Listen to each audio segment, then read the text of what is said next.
What is going on, everyone? Thanks for entering the Lobby of Hobbies. I'm Jazz, and today I'm going to be doing a little Can You Dig It preview of Divinus from Lucky Duck Games. Now, I hope I pronounced that right, but this game is currently on Gamefound as we speak, and I'm going to put a link down in the description to the campaign so that you guys can check it out. So, we're going to do a brief overview of this prototype copy that was sent to us, find out who this game might be for, how inviting it is with the prototype artwork that we see here, and whether or not this game is good or has the potential to be good based on what we've played so far. So without further ado, let's get into it.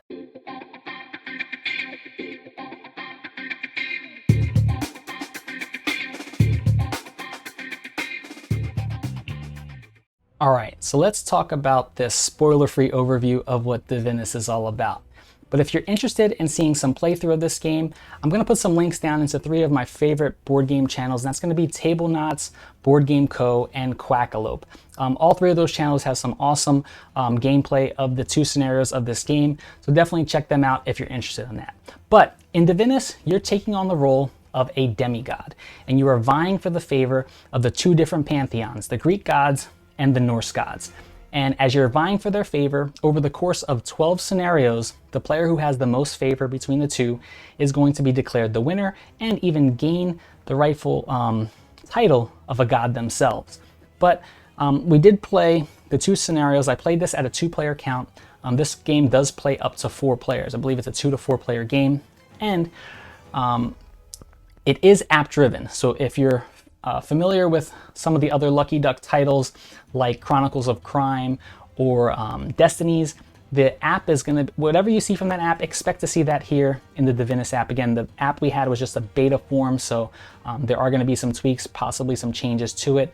And you're going to be scanning things, and the app will do all the bookkeeping for you, which is good, something that takes a little bit of the pressure off of me and the people at the table trying to keep track of everything. But in this game, it is a tile laying game. You are drafting tiles and you are building a 4x4 grid of 3 different types of terrain. Well, at least as we know, 3 different types of terrain. You have your seas, your mountains, and then your grasslands or your plains. And then you have your different gods are going to be looking for your different lands, well, at least in this first scenario, the different types of terrain. So Gaia, who is the Greek god, is going to be looking for who has the most of the 3 different types of terrain, while Ymir, the Norse god, is going to be looking at who has the biggest of those 3 types of terrain, and they're going to be each awarding their favor to the demigod who has completed those tasks. The game also has some quests that you are trying to complete, and these are a race to try and complete these objectives. You have a Greek god objective here. Whoever has 4 of these symbols on in their region is going to gain this favor here.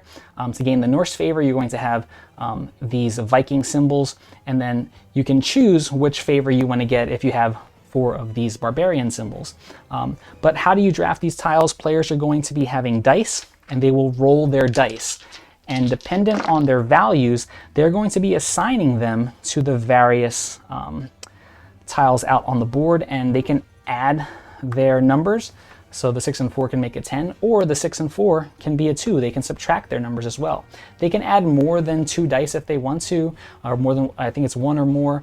Add your dice, add, subtract, whatever the case may be, and get your tile. So you want to just put one die out to get a tile. You can put 4 dice out to get a tile. But once you get your tile, that's your move, and then goes on to the next player. You can, in the first scenario, either place your dice out, or you can recall your dice, and when you recall your die, you refill it with a tile of the type that was taken.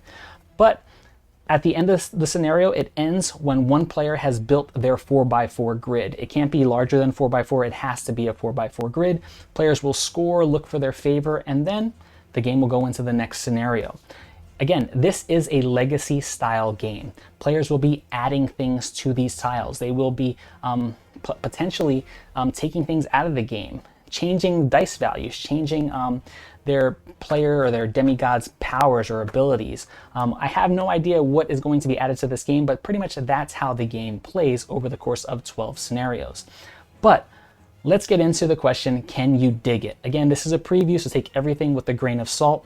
But from the diversity factor of this preview copy, I want to say this game is for all types of players. It's for the newer player all the way up to the more experienced player. It's very streamlined, so if you're familiar with games like Carcassonne and King Domino and how, you know, streamlined and easy to learn those rule sets are, this game kind of has that, especially in the first scenario. And then I'm expecting it to ramp up for those experienced gamers who are looking for a more complex type game, a game that's going to grow and really maybe immerse them into the element here of the game. But let's look at how inviting this game is with respect to artwork, table presence, things like that. If you look at the box alone, I know when I saw that I was going to be getting a preview copy of this, I was excited just from the artwork on the box. Did I expect the tile laying game? No. But when I look at the tiles, I look at the cards here, everything stands out. It's something that's, you know, inviting to me. It makes me want to see what this game is all about if I was to walk by a table. The art on these different gods are really stunning. Everything looks very sleek, very clean. But what else is going to be out there? What are the other gods out there? I'm intrigued to know just because of the artwork that I see here. The dice are very hefty, very chunky. Will they change? Will they have different textures? I don't know. Keep an eye out on the campaign.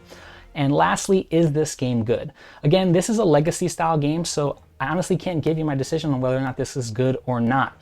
I will tell you that I had fun over the course of the 2 scenarios that I did play. I played it at a 2-player count.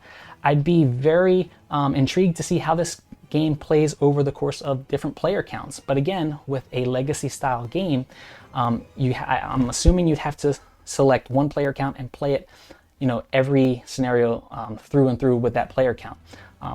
I'd be surprised to see whether or not could they change that? Will they be able to put in a 3rd player or 4th player midway through the campaign? We'll see.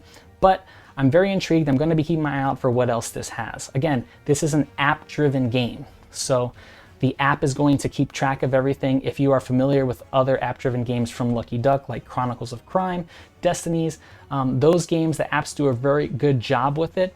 They tell stories, and this one tells a story as well. It keeps track of everything. It's going to remember who puts a sticker onto what and what abilities your characters have.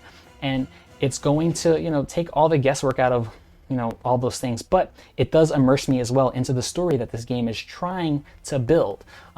Is it super immersive, like RPG style? No, but I don't know what else it might entail. So it's something that I'm intrigued to find out. Overall, can I say it's good? I don't know, because for me, legacy games, I'm going to make that determination after that last scenario, but it is something that makes me want to find out more. So I keep my eye out. I'm going to be keeping my eye out on this campaign. If this is something that might be up your alley, or if you're familiar with the other Lucky Duck games and how those apps and things like that work, definitely keep your eye out on this campaign as well. My big question is this game going to have like a refresh pack or a recharge pack that I can play this again a second time? Because at the very end of this game, you will have a unique copy for yourself. So you can play it again and again with your unique copy. But will they have an opportunity or some type of stretch goal that will allow me to, you know, refresh it and play the game once at 2 players and then play it again at 4 players? We'll find out. So stay tuned for the campaign. I'm going to be staying tuned for the campaign. So that's pretty much my Can You Dig It preview of Divinus. But I want to thank you guys for coming through, stopping by, and checking this one out with me. If this is something that, you know, intrigues you, why don't you leave a comment down below? Let me know. What do you think about this? Do you have any reservations? Do you have any questions? Are you going to be keeping your eye out on the campaign as well? Let me know down below in the comments. I'd love to chat with you guys. But if you enjoy the content you're seeing here, why don't you hit that subscribe button along with that bell icon, and you'll be notified anytime we drop new content. But from now, I'll see you guys later.